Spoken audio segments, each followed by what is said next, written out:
o que é o Bitcoin e por que ele foi criado. Pensa no Bitcoin como um bem que é digital, ele é escasso e que você consegue mandar ele por um canal de comunicação para qualquer pessoa do mundo. Diretamente. E de quebra, assim, além de herdar as características da internet, porque Bitcoin é um filho, é um produto da internet, que só existe na internet por causa da internet.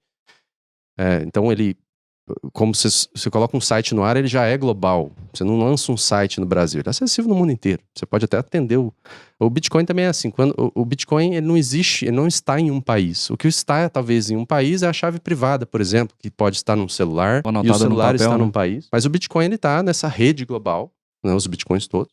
Então ele não conhece fronteira, ele não pode ser confiscado com facilidade, ele é resistente ao confisco, ele é resistente à censura, ou seja, não há quem possa impedir uma transação de acontecer. Então alguém no Brasil pode mandar um dinheiro para alguém no Vietnã e não há nada que nenhuma autoridade possa fazer, de fato, para desfazer aquela transação uma vez que ela aconteceu. Então, o que dá valor ao Bitcoin é o fato dele ser imutável, ou seja, ninguém tem o poder também de influenciar os rumos do Bitcoin. Eu acho que o Elon Musk ele influencia o preço do Bitcoin. O preço em dólares e moeda fiduciária, né? Ou seja, a percepção que as pessoas têm do Bitcoin, ela é influenciável, mas o Bitcoin não mudou uma linha de código por influência do Elon Musk. Absolutamente nada. Ele é exatamente o que é. Mas, cara, deixa eu fazer uma pergunta. Como que funciona para que o Bitcoin, por exemplo, ele possa evoluir? Porque ao longo do tempo, eu já ouvi que ele evoluiu de alguma forma. Tiveram improvements, né, no sistema. E como que isso acontece, então, se ninguém é dono do código ou sei lá o que, assim? Como que ele pode evoluir? Divina, essa porque, porra, tipo, né, é uma inteligência artificial que se auto-resolve. Exato, tipo, vamos supor, daqui a 1000 anos, vamos supor que seja o Bitcoin e tal. Cara, como que ele vai evoluir, assim? Ele é um software, né? É um programa de computador que tá lá, tem um GitHub lá que a pessoa... Tá ligado em algum lugar? Não, ele tá rodando em várias máquinas, né? Tem um computador comum consegue rodar um nó de Bitcoin, né? Que compartilha essas informações da rede, traz as informações da blockchain e valida essas informações, né? Então ele é um software que tá rodando em vários computadores. Acho que pode se comparar com o Office, por exemplo, né? Só que o Office tem uma entidade central lá que faz as atualizações dele, né? É mais parecido com o Linux nesse sentido, né? Quem é o mantenedor do Linux e das distribuições. Então é um código open source, um monte de gente mantém, você baixa e instala se quiser, você atualiza a versão se quiser. Mas no Bitcoin tem uma diferença fundamental. Além de ser um código open source, que qualquer um pode contribuir, e que talvez tem um repositório no GitHub que é o mais aceito, o mais adotado, é o que a gente usa no nosso full node, ninguém pode obrigar ninguém a baixar uma determinada versão que foi produzida que muda alguma coisa no Bitcoin. Então, qualquer mudança que um desenvolvedor ou que um grupo de desenvolvedor faça que resulte num software ligeiramente diferente, ele precisa ser adotado voluntariamente por todos os usuários. O Bitcoin é um desses usuários. Qualquer pessoa que roda um full node de Bitcoin. Mas então assim, só pra gente deixar, você não tá falando dos usuários, por exemplo, eu que comprei um Bitcoin. Você tá falando das instituições, entre aspas, que operam de alguma forma com esse sistema. Tipo, uma exchange de Bitcoin ou empresas assim? Se você comprou um Bitcoin, você tá, mesmo que indiretamente, confiando em algum full node de alguém. Por exemplo, se você usa uma carteira de Bitcoin no celular, ela tá se conectando a um full node, provavelmente daquela carteira, vamos dizer, a Samurai para Android.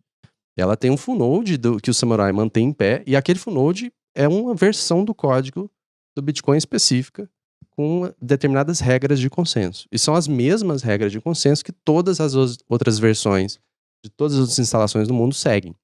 Então, se eu mudo o Bitcoin, alguma coisa que altera uma regra de consenso, o que vai acontecer é que o meu nó de Bitcoin, ele vai se desconectar. Ele vai estar rodando outro daquela software, né? linhagem de blocos única.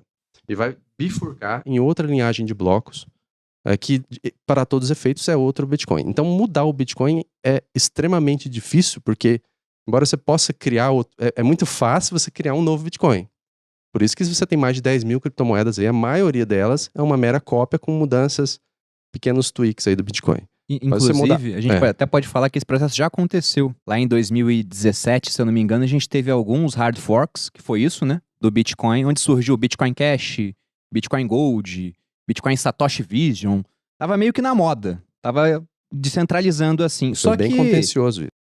essas versões ficaram com um valor de mercado, né? O preço delas negociado é muito mais baixo do que do Bitcoin. Porque o complicado não é criar uma criptomoeda que o João fazer falou. todo mundo adotar ela no Exato, na sua máquina. Com que exista uma demanda por ela, e essa demanda vem da confiança que as pessoas vão ter naquela criptomoeda. Então por isso que o Elon Musk fala tanto da Dogecoin, para as pessoas conhecerem a criptomoeda e as pessoas começarem a adotar e aquilo começar a ter valor. Olha, eu Cara, sei lá Dogecoin por que é um ele fala. absurdo, essa é a realidade, né? Mas é um grande absurdo. Fala a visão de vocês mais, profissionais do mercado, dizer assim, me parece um absurdo, assim, ó, acho que a maior trollagem do planeta poderia ser o Dogecoin virar uma moeda, se vou chamar de a moeda mais utilizada, né, no planeta. E ela vale bilhões e bilhões e bilhões de dólares. Me parece uma coisa tão ridícula, absurda. A Dogecoin é uma cópia do Bitcoin, né? Ela não é um fork, ou é um fork. É um fork do código e é um hard fork da blockchain do Bitcoin, mas que começou com bloco Gênese próprio. Porque tem dois jeitos de você bifurcar o Bitcoin. Como foi o Bitcoin Cash e o Bitcoin SV que o Bruno mencionou, que foi resultado até de um período chamado de Block Wars, em 2017, que você, a partir de um determinado bloco, ele bifurca e tem uma linhagem filha daquela linhagem anterior, mas ela herda toda uma história anterior com o Bitcoin. E tem um jeito de você fazer, vou criar um Bitcoin novo, vai começar do zero, e a emissão do zero. O Dogecoin foi assim, e ele era uma brincadeira, é o Bitcoin das crianças, né? Usou o meme da época popular do cachorrinho, e era pra ser só uma piada, mas essa piada pegou. E é engraçado e é legal brincar de Dogecoin. O Elon Musk, eu acho que o que ele traz, assim, de reflexão interessante nessa história é assim, é possível, só com a escolha do Bitcoin, é uma mera questão de narrativa, ou seja, se alguém tiver uma narrativa mais sedutora, ou um poder de influência maior, ele consegue fazer outra moeda superar o Bitcoin? E essa é uma pergunta profunda.